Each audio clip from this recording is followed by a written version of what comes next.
Do you want to improve at a quicker pace? Check out GitGUDRacing.com. I've coached hundreds of drivers, from real-life racers to sim enthusiasts, who experience rapid improvement after just one session. And while investing in top-notch hardware is great, imagine how much more you can elevate your experience by adding coaching to the mix. My methods are practical, aiming to break down complex concepts into easily digestible bits that are simple to understand. You can find reviews of the sessions I've conducted on the Fiverr link provided in the video description. Let's elevate your racing skills together. Now for the track guide. For turn 1, what I'm using as a reference for braking is the 100-meter board right here. I want to brake slightly before it, and also you have to upshift to 6th very closely to the braking zone. Unless you have some draft and you have more RPMs, you will upshift a bit earlier, but generally if you're hot lapping or if you're on track on your own, you're gonna be in 6th gear very close to the 100. So it's gonna take a bit more of mental energy, let's say, because you're upshifting to 6th, then few tenths later or maybe 1 second later you're starting the braking and the downshifts again, so that's gonna take away from you a bit of focus. So definitely you have to get a bit more used with it, but upshifting to 6th and shortly after, and you can also use this as a reference for braking to have just a bit more detail in your references, upshifting to 6th just a bit later, very close to the 100, getting on the brakes, but not using this part of the track. This curb is bumpy and this is a heavy braking zone, so you're having your top speed right now. It's not gonna be the best if you're gonna brake on it, just because the tire will go up and down, up and down, up and down, and you will lose a bit of braking performance. But I'm still trying whenever I'm braking to hear the curb. So I'm braking right now and I'm touching just the beginning of the curb right here with my left tire.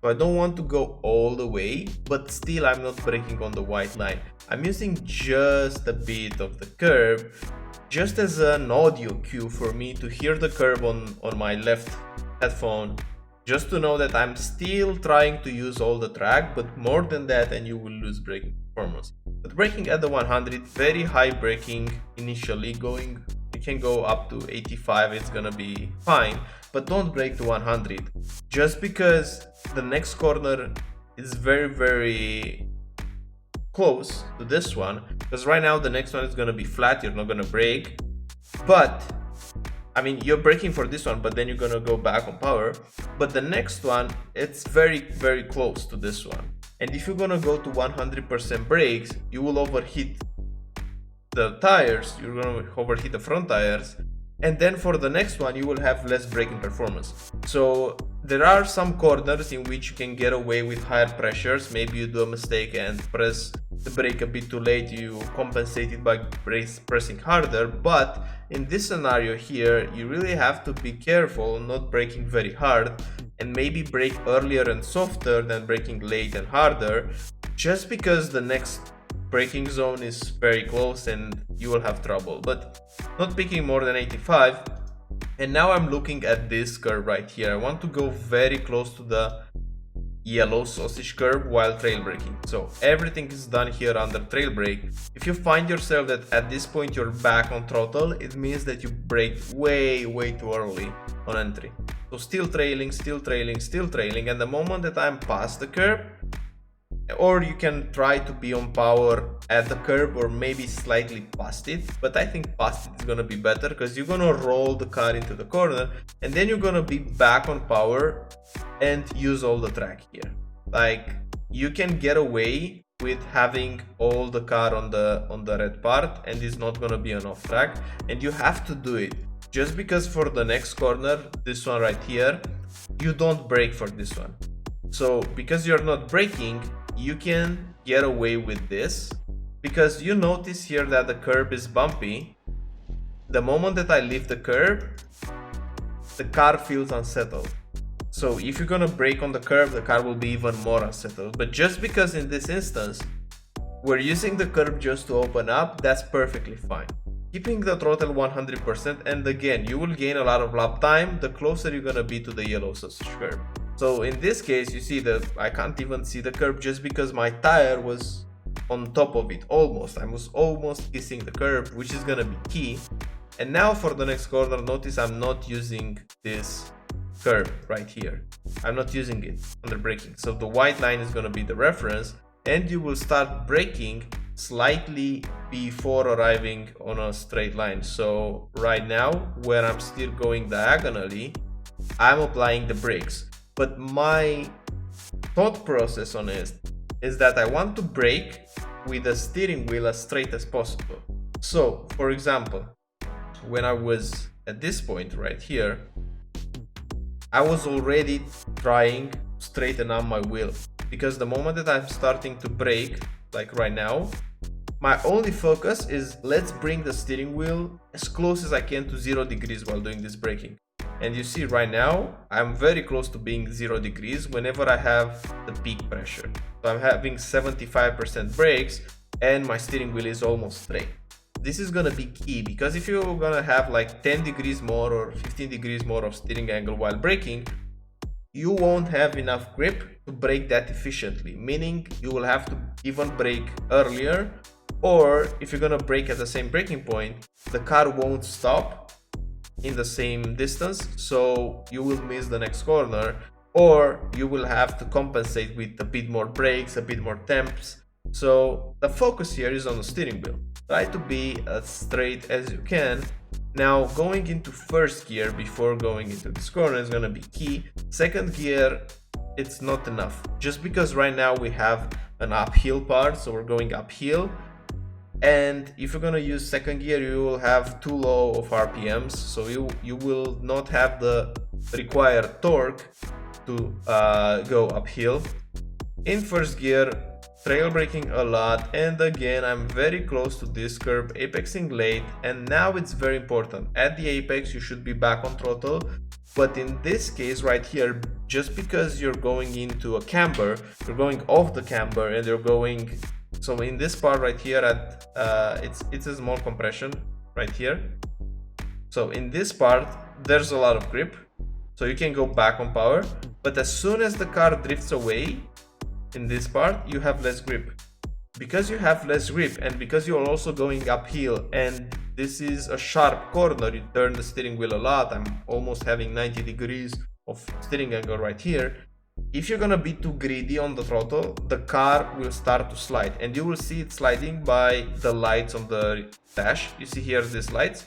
In my case, it just appeared, it just blinked a bit, but if you will not modulate the throttle, you will see those lights being more time on the screen, so they will flash a lot more. And if you see them flashing, you will also feel in the steering wheel that the car is sliding with the rears. That's not good, you will lose lap time. You need to have a smooth exit out of this corner, just because again you're going uphill. It's almost a straight line up until the hairpin, so you want to keep the momentum up. And notice in my throttle input, so right now I have a lot of grip and I go straight up, so I'm going very quickly up, but as soon as the grip fades away, I'm going slower on throttle, slower, up until here, when I regain back the grip and I have less steering angle. So basically it's a relationship between the corner angle, the off camber, and also the steering wheel. Because right now, if I'm almost 0 degrees in the steering wheel, of course I can go with 100% throttle and I can smash it in the last stage. But previously, whenever I had more steering angle, it's gonna be impossible, because you have a total amount of grip to use, and that grip is gonna be split between steering, braking, and going on power. So every action that you take is gonna use some grip, and at some point if you're gonna use too much out of an input, you will go past the grip limit and the car will start to slide. Now going into the next corner, what I'm also using, I'm using this little slide that I get. So right now my blue lights are flashing just for a moment, as we discussed. This flashing is giving me a bit of rotation, so I'm rotating the car a bit with the throttle in this point, just to bring it a bit more to the right side, because I was able to bring it here for turn in. This is very important. And if the car is not gonna slide at all, so if you're gonna be very smooth on your inputs and your light won't even flash, it's gonna be possible that you're gonna have your car a bit more on the left for this corner. And that's gonna maybe lose you a bit.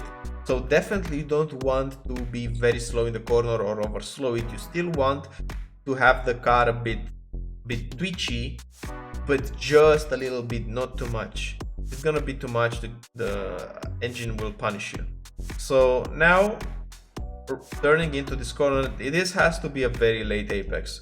So you see I'm apexing whenever the road goes a bit more uphill, and it's just a lift and then going back on power like that. On the exit you can use all the track around here, that's gonna be fine. You're not gonna brake on it, but generally these curves are very bad to use. You will see it in the hairpin, what I mean.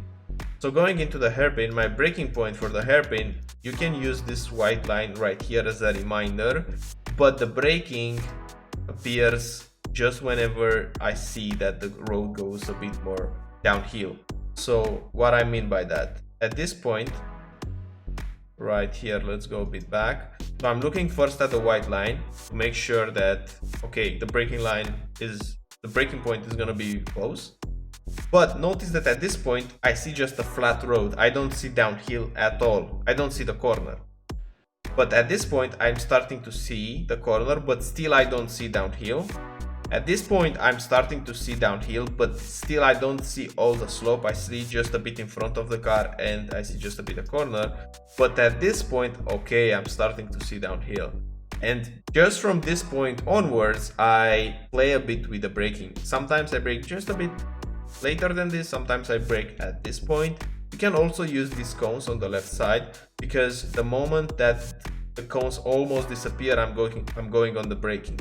But for me, I found that it's a much refined braking reference if you judge this slope. So I want to see all the way in front of my car plus all the way to the corner. And whenever I see this, I'm applying the brakes. Again, it's gonna be 80% braking. Just because you're going downhill, you can also brake a bit more. But the main key here is a late apex. So you want to turn very late into this corner, and notice that even though I'm dropping the brake, I'm still holding like 10% and I'm still playing with the trail brake to apex very late. Very important, don't use this curb while going on power, because you have low RPMs, you have a high RPMs but lower gear, you're in first gear, you will have a lot of wheel spin. So if you will go wide into this corner and you will try to use the curb to use more track, to carry more speed, so if your line is going to be wider, notice that on purpose right here I'm applying a bit more brakes just to make sure that I won't track out wide, because generally you want to use all the track on the exit, but in this case, just because you're having a lot of RPMs in first gear, the car is going to slide, and the moment that you're going to touch this curb, you will see that on your dash the blue lights will start to blink again, just because the traction control kicks in, just because your car will start sliding on this curb, because the elevation of it you don't see exactly the profile from this video, but it's like a wave. It goes up and down, and the tire will do the same, and it will start to slide. So you will lose a bit of exit speed if you will use this curb. So avoid it, just kiss it with the right tires, but don't use it too much. Now going into the next corner, this is flat, just cut the curb all the way. You can use the 150 meter as a reference to cut around 150, and now immediately be glued here on the white line and on the curb, because at the beginning of the curve right here I'm starting to brake, and it's a very soft brake. You don't want to brake too much into this corner. In this corner you just brake to make the car turn. The purpose of the braking is not to slow the car down, is to shift some weight on the front tires. So barely touching the brakes, 50-20%, and then trailing, so turning the car with the brake, not with the steering wheel. And I'm holding the brakes up until I see that the car is at the yellow sausage curb. Whenever the car is in this point, now I'm going back on power. So you have time to give it like 100% going on power. And the moment that the car starts to straighten up, that's the moment that I'm applying the brakes. For this one, you're gonna brake a bit harder than the previous one. Here you have to slow down the car, but not too much because you're going uphill. So going uphill is gonna help you with slowing down as well. So don't over slow it here because the car is gonna lose some speed while going uphill. Trailing into this corner, and I'm using first gear at this point. Again, very close to this yellow sausage curb. And when you're at the yellow sausage curb, you can generally be back on power. But notice here again, it's the same like turn number 3 in the beginning. I'm not going 100% like I was going here. You see, in the previous one, I was going very quickly to 100% throttle just because the elevation of the track allowed me. So the mechanical grip allowed me to do it. But here in this corner, this was not possible. So it's the same thing. You have some grip here, but the moment that you're going away from it, you're going off camber and you lose grip and you have to modulate the throttle. So I'm still managing, and whenever I feel it's safe, I'm going to 100, even though notice that the moment that I hit 100 was just a bit too early. So notice that I'm hitting 100 and the blue lights start flashing, and whenever I feel that, I upshift to second. So I was not having the perfect amount of RPMs for going to second gear, but because I felt that the car is gonna start sliding, I give it second gear so that I can cool down the engine RPMs. But definitely even for me it was a bit too early, so you will have to manage here the throttle a bit more. Now going into the next corner, for this one I'm using just a bit this curb to open up. So I'm putting the tires a bit on this curb in the beginning of the curb, then apexing in the middle of this one. This is going to be flat out, and immediately you want to be back on the left side because the braking is going to be at this white line or at this building on the left. So I'm braking very close to the white line. You see I'm doing like an uphill braking, and immediately I'm downshifting to third and second. This corner, it feels to you that you can take it with more speed, but it's gonna be very difficult to rotate the car in the last part of it. So if you're gonna carry more speed, because I try to keep it in third and downshift very late to second, the car will start to slide too much because you have to turn a lot. So your steering wheel, look at your steering wheel, it's gonna increase. And if you're gonna downshift at this point, the car is just gonna snap. So you want to avoid this rhythm of downshifts. You don't want to downshift late into the corner because it's gonna give that snap on the rears. You want to downshift early. So even from the initial braking zone, your goal would be to downshift very quickly to second. So going third, second very quickly. And now just trail braking and managing the speed with the trail brake. You don't want to track out all the way to the curb here, so keep it to the left side but not all the way to the left side. And then very important here, trail brake up until you get as close as you can to this yellow sausage curb, and then at the curb you're gonna be back on power. So it's the same story all over again with these curves. That's how you should do it. However, in this part right here, notice that I'm managing the throttle. It's the same thing. The car is gonna be slidey, so you will have to just manage it with your power input. Now for the next corner, this is gonna be flat, going all the way to this curb but not brake on it, and brake very hard initially, like going 80%, and downshift quickly. I downshift a bit too lazy in this part and I slightly missed the apex. I have to do a lift because the car was very oversteery. So this is a very difficult corner. I will put it in the top 3 difficult corners of the track just because you have a lot of speed, everything happens quickly, and if you're gonna miss the rhythm of the downshifts because you have to go to first gear very quickly, the car will be oversteery at this point. So you will try to manage that. You can be all the way to the right side here, it's gonna be fine because for the next corner you don't really have to over prepare it. You can bring it to the middle, and then what I'm using for braking, it's mostly this part over here. So I'm bringing the car and I'm saying to myself, okay, I'm gonna go to second gear in the middle of the track. I'm gonna stay at 100% but just for a slight moment. So you see I'm staying at 100% and then braking. It's not a precise braking reference, but it's mostly done on hearing and feeling rather than on seeing. So I want to be in second gear, that's the first check mark. I want to be at 100% throttle in second gear, and I want to keep like 100% throttle for like a few seconds, like 2 seconds. And then I'm applying the brakes right here. You can use, if you want a visual reference, you can use this orange part on the left side, because the braking is gonna be afterwards. So whenever this disappears, the braking follows.